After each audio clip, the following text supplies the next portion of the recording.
ब्रह्ममुरारिसुरार्चितलिङ्गं निर्मलभासितशोभितलिङ्गं जन्मजदुःखविनाशकलिङ्गं तत्प्रणमामि सदा शिवलिङ्गं।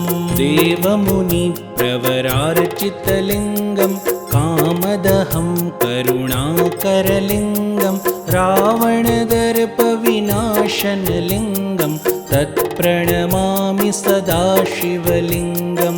सर्वसुगन्धिसुलेपितलिङ्गं बुद्धिविवर्धनकारणलिङ्गं सिद्धसुरासुरवन्दितलिङ्गं तत्प्रणमामि सदा शिवलिङ्गं।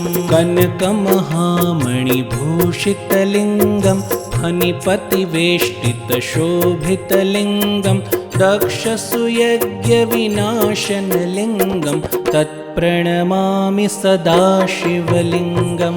कुङ्कुमचन्दनलेपितलिङ्गं पङ्कजहारशुशोभितलिङ्गं सञ्चितपापविनाशनलिङ्गं तत्प्रणमामि सदा शिवलिङ्गं।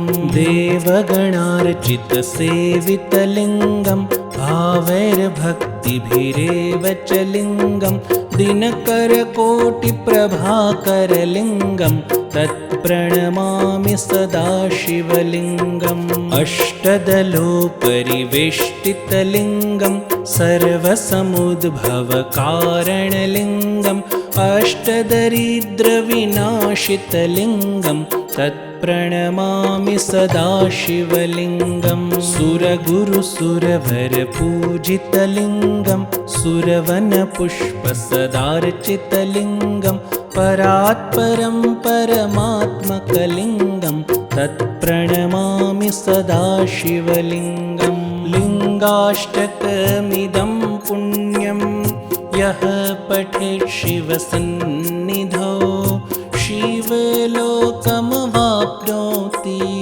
शिवेन सह मोदते।